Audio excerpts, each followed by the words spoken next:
ആദ്യമേ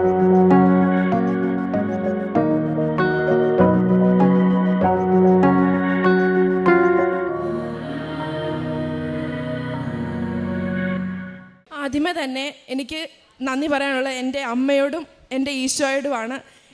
ഞാൻ ജീവിതത്തിൽ ഞാൻ തോറ്റു എന്ന് അടിച്ചുറച്ച് ഞാൻ വിശ്വസിച്ചു. പക്ഷേ ഒറ്റ നിമിഷം കൊണ്ട് എന്നെ കൈപിടിച്ചുയർത്തി എൻ്റെ അമ്മയുടെ മുന്നിൽ നിന്ന് ഞാൻ ഇന്ന് സാക്ഷ്യം പറയാൻ. കഴിഞ്ഞ പ്രാവശ്യം ഞാൻ ഇലക്ഷൻ്റെ സമയത്ത് ഞാൻ സാക്ഷ്യം പറയാൻ വേണ്ടി വന്നിരുന്നു. പക്ഷെ എനിക്ക് അത് സാധിക്കാൻ പറ്റിയില്ല. അത് പറയുന്നതിന് മുന്നേ എൻ്റെ പേര് അപർണ. ഞാൻ കോട്ടയം ജില്ലയിലാണ് വരുന്നത്. പക്ഷെ ഞാൻ മംഗലാപുരത്തെ നഴ്സിംഗ് സ്റ്റുഡൻ്റാണ്, ഫൈനൽ ഇയർ ആണ്. അതുപോലെ തന്നെ ഞാനിവിടെ വന്നതിൻ്റെ കാര്യം, എനിക്ക് first year second year full supply അടിച്ചൊരു വ്യക്തിയായിരുന്നു. അതുപോലെ തന്നെ തേർഡ് ഇയറിൻ്റെ എക്സാമും ഉണ്ടായിരുന്നു.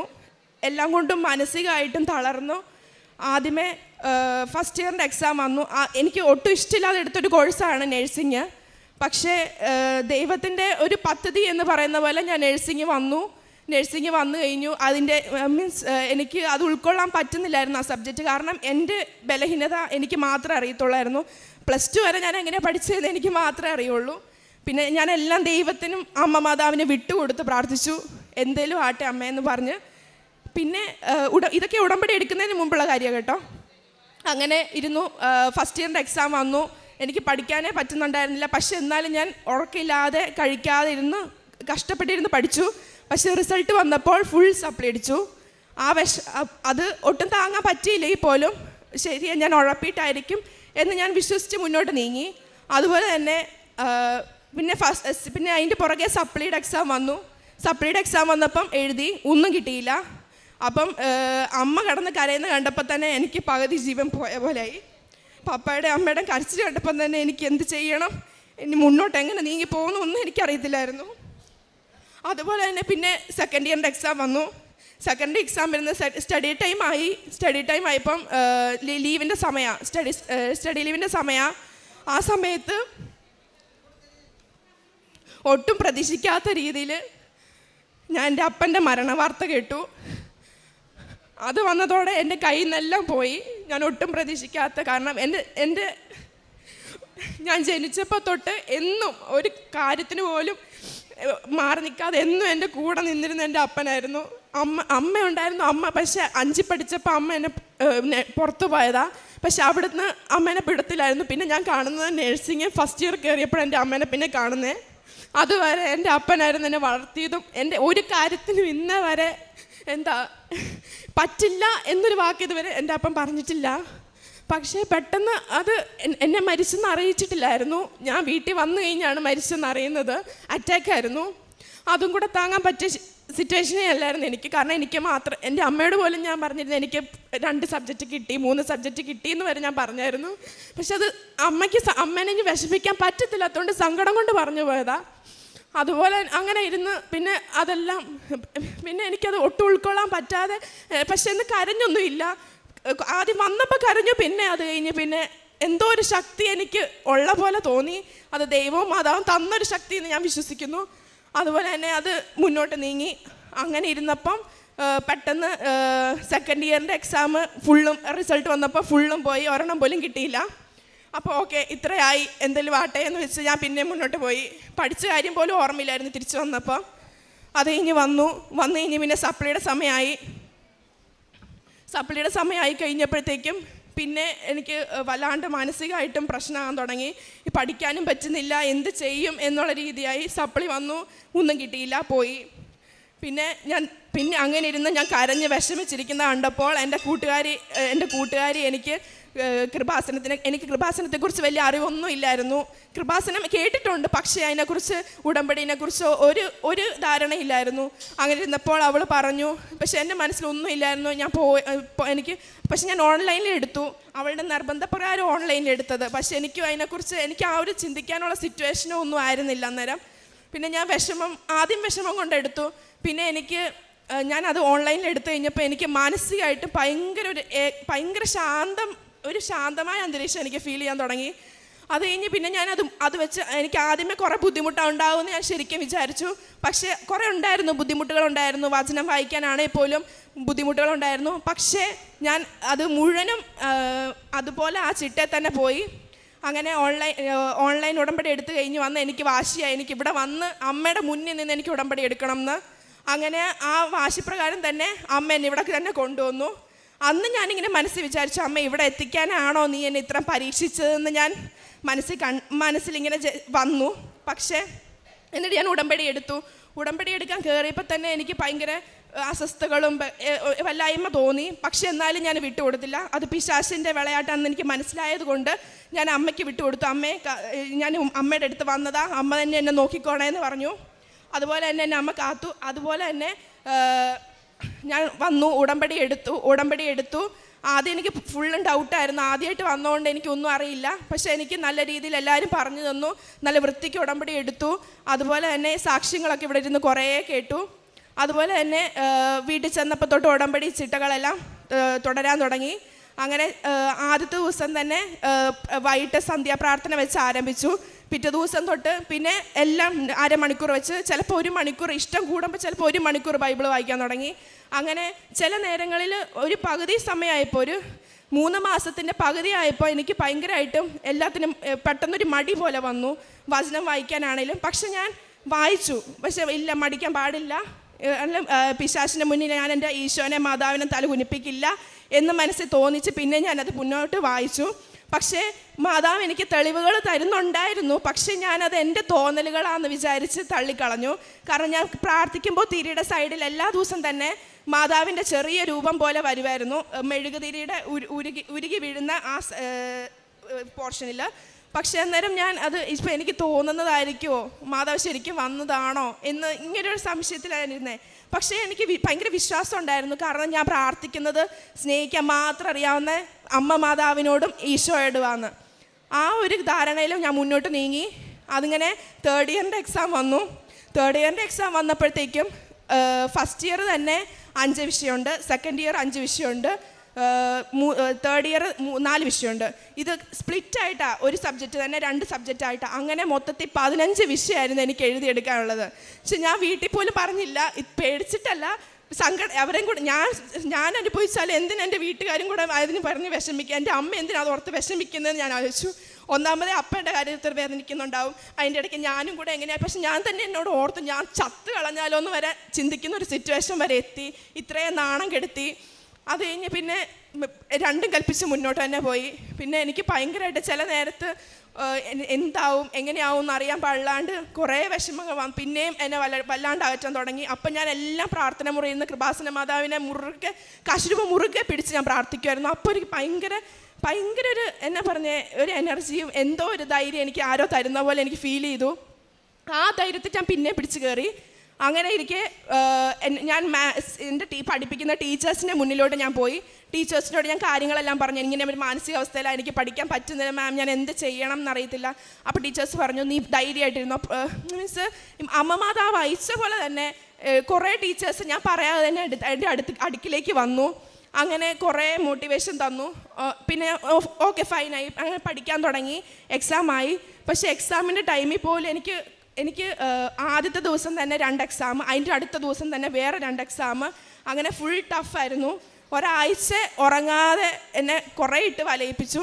അപ്പം ഞാൻ റൂമിൽ പോയിരുന്ന് പൊട്ടിക്കരഞ്ഞു. ഞാൻ മാതാവിനോട്, അമ്മേ ഇതെൻ്റെ അവസാനത്തെ പരീക്ഷണമാണ്, എനിക്കിതൊന്നും താങ്ങാൻ പറ്റുന്നില്ല അമ്മേ, ഞാൻ എങ്ങനെ ഇത് പഠിച്ചെഴുതുമെന്ന് എനിക്കറിയില്ല. ഈ ഒരു പ്രാവശ്യം കൂടെ എൻ്റെ കയ്യിൽ നിന്ന് പോയാൽ എനിക്ക് എൻ്റെ ബാച്ചിനൊപ്പം എനിക്ക് 4th ഇയർ എഴുതാൻ പറ്റില്ല എന്ന് ഞാൻ പറഞ്ഞു.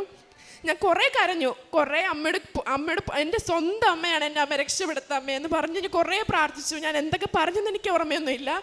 സ്നേഹം കൂടുമ്പോൾ നമ്മൾ സംസാരിക്കുന്ന പോലെ ഞാൻ അമ്മയോടും ഈശോയോടും സംസാരിച്ചു. അത് കഴിഞ്ഞ് എക്സാം വന്നു.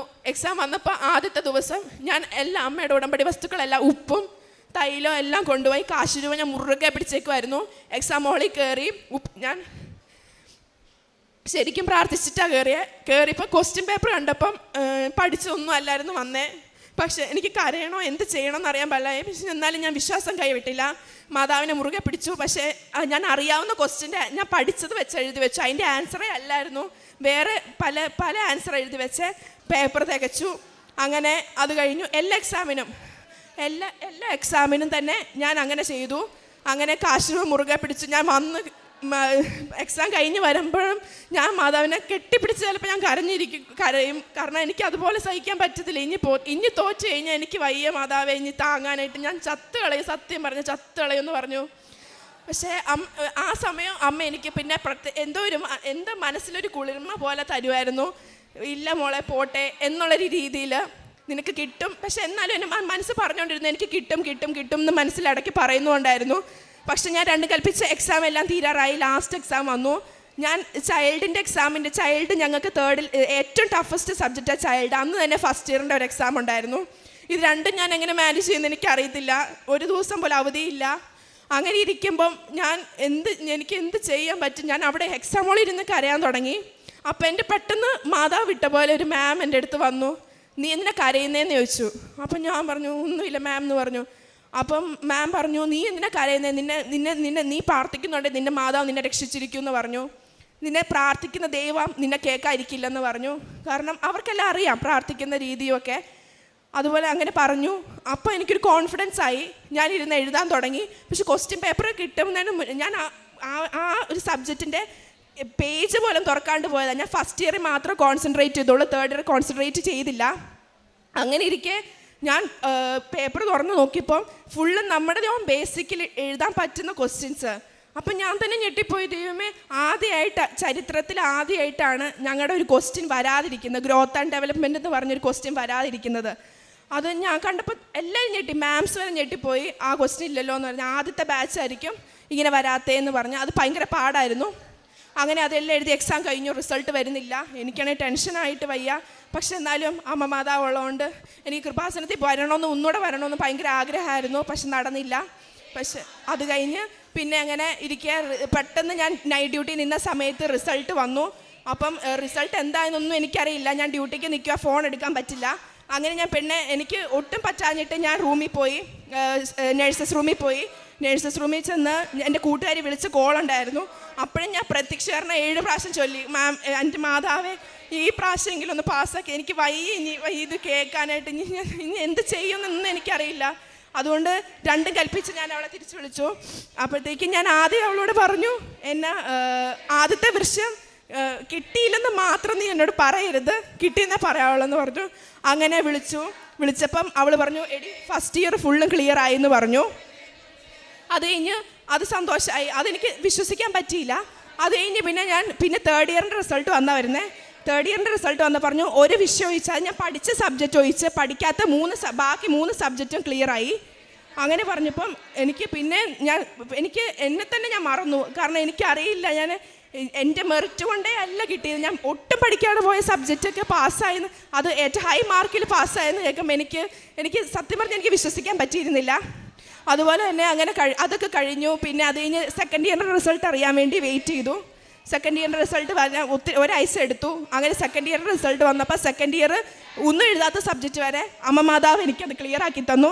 അങ്ങനെ ഒറ്റ നിമിഷം കൊണ്ട് ഫസ്റ്റ് ഇയർ, സെക്കൻഡ് ഇയറും തേർഡ് ഇയർ ഒരു സബ്ജക്റ്റ് ചോദിച്ച് ബാക്കി എല്ലാ അമ്മ മാതാവ് എനിക്ക് ഒറ്റ ഇതിൽ തന്നെ ക്ലിയർ ആക്കി തന്നു.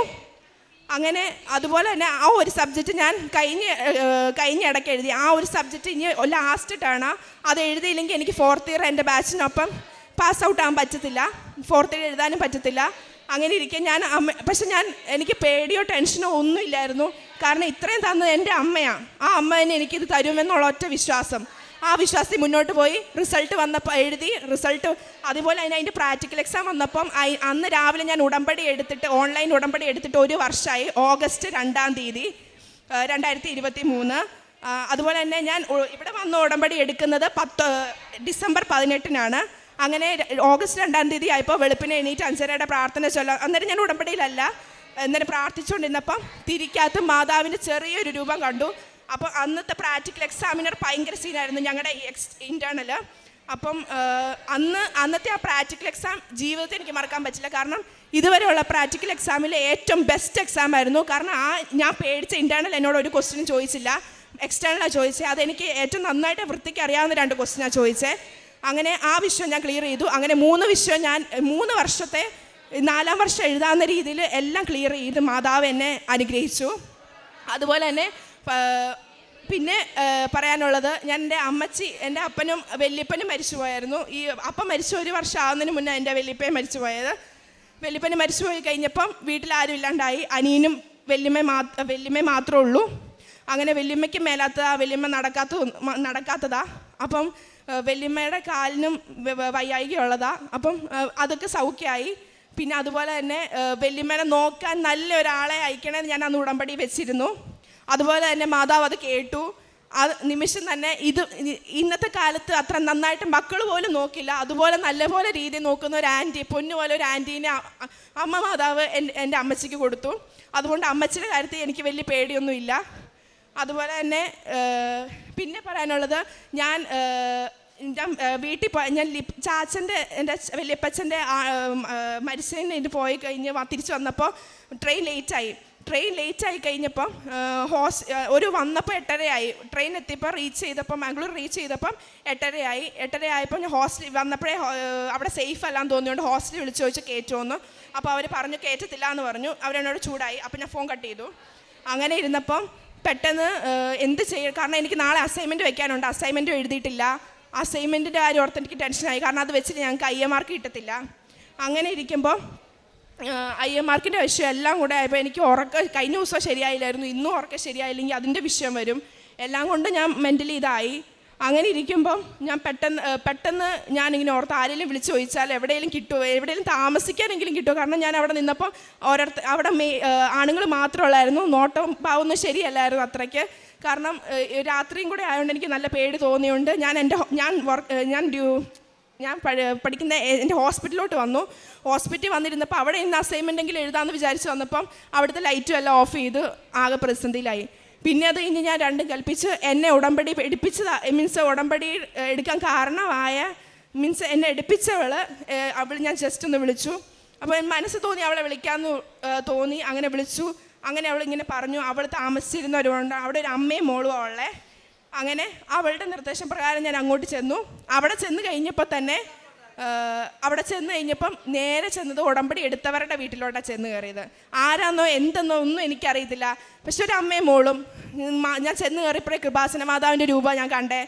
അത് കഴിഞ്ഞ് ഞാൻ ചെന്ന് കയറിക്കഴിഞ്ഞ് ആ ഫുഡ് തന്നു. ഈ വൃത്തി എന്ന് പറഞ്ഞു കഴിഞ്ഞാൽ ഞാൻ ജീവിതത്തിൽ ഇത്ര വൃത്തി മുറികൾ ഞാൻ ഇതുവരെ കണ്ടിട്ടില്ല. അതുപോലെ വൃത്തി. ഞാൻ ചെന്ന് കയറി ഫുഡ് തന്നു. ദോശയും ചട്നിയായിരുന്നു, ഞാനിപ്പോഴും ഓർക്കുന്നുണ്ട്. കുറേ ആയി നടന്നിട്ട്. അങ്ങനെ അത് തന്നു. പിന്നെ അത് കഴിഞ്ഞ് കുളിക്കാനും ഫ്രഷ് ആകാനുള്ള അവസരം തന്നു. അതുപോലെ തന്നെ നല്ല അടിപൊളി റൂം തന്നു. അതുപോലെ തന്നെ വസ്ത്രം തന്നു മാറാൻ. എല്ലാം പായിനകത്തായതുകൊണ്ട് വലിച്ചിറക്കാൻ ഭയങ്കര പ്രയാസമായിരുന്നു. വസ്ത്രം തന്നു. അസൈൻമെൻറ്റ് വളരെ നന്നായിട്ട് എഴുതി, വൃത്തിക്ക് എഴുതി, സുഖമായിട്ട് കിടന്നുറങ്ങാനും. അതെല്ലാം മാതാവിൻ്റെ ഒറ്റ അനുഗ്രഹം. കാരണം അന്ന് എനിക്ക് മനസ്സിലായി എൻ്റെ കൃപാസന മാതാവ് എൻ്റെ കൂടെ ഉണ്ടായിരുന്നു. അമ്മ സഞ്ചാരി മാതാവാണ്. നമ്മൾ പോകുന്നിടത്തെല്ലാം അമ്മ കൂടെ. നമ്മളെ മുറുകെ പിടിച്ചു കഴിഞ്ഞാൽ അമ്മ ജീവിതകാലം മുഴുവനും നമ്മുടെ കൂടെ തന്നെ ഉണ്ടാവുന്നു. തെളിയിച്ച് തന്നെ അമ്മ എന്നെ കാണിച്ചു. അങ്ങനെ തന്നെ മർക്കോസിൻ്റെ സുവിശേഷം 11-ാം അധ്യായം 20 തൊട്ട് 25 വരെയുള്ള വാചകം, വിശ്വാസത്തിൻ്റെ ശക്തി. ഞാൻ എപ്പോഴും പഠിക്കാനിരിക്കുമ്പോഴായാലും ഞാൻ അത് വായിക്കാതെ, കാരണം നമ്മൾ എന്ത് വിശ്വസിച്ച് പ്രാർത്ഥിക്കുന്നോ അത് നമുക്ക് സാധിച്ചു കിട്ടും. ഹൃദയത്തിൽ പോലും ശങ്കിക്കാതെ നമ്മൾ വിശ്വസിക്കുക, അത് നമുക്ക് സാധിച്ചു കിട്ടും എന്ന് അതിനകത്ത് പറയുന്നത്.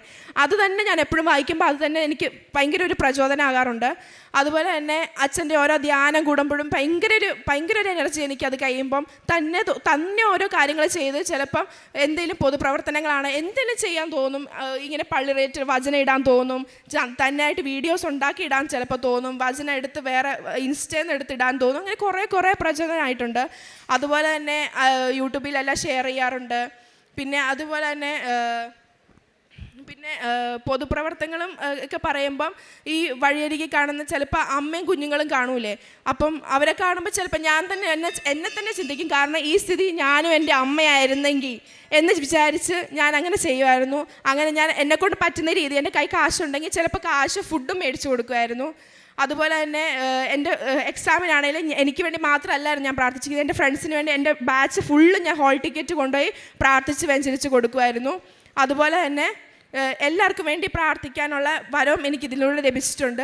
അതുപോലെ തന്നെ മാതാവ് എനിക്ക് ഇതുവരെ എൻ്റെ കൃപാസന അമ്മ എൻ്റെ കൂടെ ഉള്ളിടത്തോളം കാലം മീൻസ് എനിക്ക് നിത്യജീവൻ വേണം. അതുപോലെ തന്നെ എന്നും എൻ്റെ നിത്യതയിൽ എന്നും എന്നെ ഞാൻ കൂട്ടുപിടിക്കുന്ന എൻ്റെ കൃപാസന അമ്മയും മാതാവും എൻ്റെ ഈശോയും എപ്പോഴും എനിക്ക് പിന്തുണ നൽകി എൻ്റെ കൂടെ ഉണ്ടെന്നുള്ള, എപ്പോഴും എൻ്റെ കൂടെ തന്നെ ഉണ്ടെന്നുള്ള ഒറ്റ വിശ്വാസം ഞാൻ മുറുകെ പിടിച്ചു പോകുന്നത്. അങ്ങനെ അതുപോലെ തന്നെ എനിക്ക് ഒന്നേ പറയാനുള്ളൂ, നമ്മൾ എന്ത് കാര്യം ചെയ്താലും നമ്മൾ പ്രാർത്ഥിച്ചാൽ മാത്രം പോരാ, വിശ്വസിക്കണം, വിശ്വസിച്ച് പ്രാർത്ഥിക്കണം. കാരണം ഞാൻ വിശ്വസിച്ച് പ്രാർത്ഥിച്ചതിൻ്റെ മാത്രം തെളിവുകൊണ്ടാണ് എനിക്കിതെല്ലാം അമ്മ നേടിത്തന്നത്. വിശ്വസിച്ച് പ്രാർത്ഥിച്ചുകൊണ്ട് അമ്മ എൻ്റെ കൂടെ വന്നത്. അതായത് നമ്മൾ ചുമ്മാ പ്രാർത്ഥിച്ചാൽ ഒന്നും അമ്മ കേൾക്കില്ല, പക്ഷെ അമ്മ കേൾക്കും. പക്ഷേ നമുക്കൊരു വിശ്വാസം ഉള്ളിലുണ്ടെങ്കിൽ അമ്മ ഇരട്ടി നമ്മൾ വിചാരിക്കാത്ത രീതിയിൽ അമ്മ നമ്മളെ കൊണ്ടുപോകും.